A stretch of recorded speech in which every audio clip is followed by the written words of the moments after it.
1951 से 2011 तक जनसंख्या घनत्व में कुल कितनी वृद्धि हुई है? अच्छा, आज का जनसंख्या घनत्व तो बताओ। जनसंख्या घनत्व 2011 में 382 व्यक्ति प्रति वर्ग किलोमीटर भाई साहब रहा है। 382 व्यक्ति प्रति वर्ग किलोमीटर आप कहेंगे। अब मैं पूछूं भैया, आजादी के समय की जनगणना हम कौन सी को कहते हैं? 1951 को। 1951 में कितना था? 1951 में था 117 व्यक्ति प्रति वर्ग किलोमीटर। ठीक है, 117 व्यक्ति प्रति वर्ग किलोमीटर। ये तो आप समझते होंगे ना। कई बार तो ये पूछ लेता जनसंख्या घनत्व यानी कि पॉपुलेशन डेंसिटी होती क्या है? तो प्रति वर्ग किलोमीटर में रह रहे व्यक्तियों की संख्या, प्रति वर्ग किलोमीटर में रह रहे व्यक्तियों की संख्या तो कितनी हो गई? तो क्या बोलोगे भैया, 4 गुने से अधिक बोल दूं क्या? तो 11 चौके 44, नहीं जी, 3 गुने से अधिक आपको कहना होगा। और ये क्वेश्चन भी एसएससी सीपीओ में पूछा गया। अब इसकी सिमिलर क्वेश्चन एसएससी कहां तक दिमाग लगा सकती है ये सोचना। देखो भाई, 3 गुने से अधिक हो गया। अच्छा, अब भैया अगर हम बात करें जनसंख्या घनत्व की, तो मुझे बताओ सबसे ज्यादा किस राज्य का है? सबसे ज्यादा जनसंख्या घनत्व किस राज्य का है 2011 में?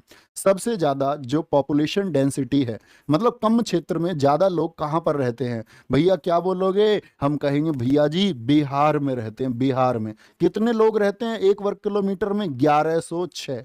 1106। तो ज्यादा किसमें? ये बिहार में। मैं पूछूं बच्चे सबसे कम किसमें रहते हैं? तो अरुणाचल प्रदेश में 1 वर्ग किलोमीटर में कितने व्यक्ति रहते हैं? 17। तो सबसे कम है अरुणाचल में, सबसे कम अरुणाचल में है। यही बात बच्चे आपका यूटी में हम पूछ सकते हैं। तो सबसे ज्यादा किसमें बोलोगे? ज्यादा किसमें बोलोगे? कौन से यूनाइटेड यूनियन टेरिटरी में सबसे ज्यादा है? यह मैं पूछ लूं सबसे कम कौन से यूनियन टेरिटरी में? तो ज्यादा अगर कहे तो दिल्ली। भैया बहुत भीड़, आदमी ऊपर आदमी। ठीक है, दिल्ली में 11,297 व्यक्ति रह रहे हैं। और सबसे कम पूछ ले तो अंडमान निकोबार में 46%, 46 व्यक्ति रहते हैं।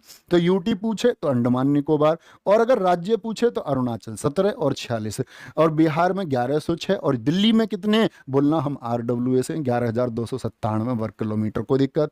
अच्छा बच्चे, अब ये तो बात हुई हमारी जनसंख्या घनत्व की। जैसे मैं पूछ लूं 1951 में साक्षरता कितनी थी? एक बार मैंने अभी एमटीएस से पहले एक मैराथन ली और सेम क्वेश्चन मैंने उसमें कराया था। मैंने बच्चों से कहा, मैंने 10 ही क्वेश्चन कराए बच्चे, आज भी यूट्यूब पे आप देख सकते हैं। 10 ही क्वेश्चन मैंने जनगणना के कराए उस स्टैटिक जीके की मैराथन में शामिल करके, और वो 10 के 10 क्वेश्चन पूछे गए, एक सेट में नहीं लेकिन अलग अलग। नजदीकी आंकड़ों से देखे तो 10 क्वेश्चन में हमने 40 के क्वेश्चन करीब 20 से 25 क्वेश्चन पूछे गए हैं। जैसे क्वेश्चन मैंने बच्चों से कहा 1951 में साक्षरता यानी देश की आजादी के समय जो साक्षरता थी वो कितनी थी? 18.33%। और 2011 में कितनी है बच्चे? लगभग 74%। हम कह सकते हैं 74.04%। तो मैं तुमसे पूछूं साक्षरता कितने गुना हुई है? फटाफट से कह दो।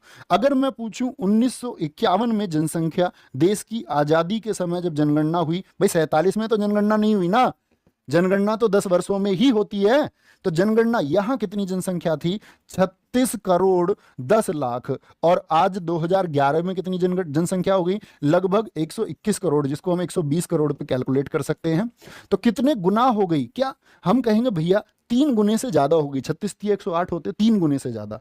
और साक्षरता कितने गुना हो गई? तो मैं कह सकता हूं बच्चे मल्टीप्लाई 4, 4 गुना साक्षरता बढ़ गई। 3 गुना आपका 3 गुना से ज्यादा जनसंख्या घनत्व बढ़ गया। और जनसंख्या कितनी बढ़ गई? ये भी 3 गुने से ज्यादा बच्चे बढ़ गई। ये आपको याद रख लेना है। कोई दिक्कत, कोई परेशानी? और जनसंख्या वृद्धि के कारण इसी 1951 को बोलते हैं लघु विभाजक वर्ष। क्या बोलोगे? लघु विभाजक वर्ष। ठीक है, लघु विभाजक वर्ष। स्मॉल बच्चे, स्मॉल डिवाइड ईयर किसको कहा जाता है जनगणना में? 1951 को कहा जाता है। कोई दिक्कत, कोई परेशानी? आगे आएंगे।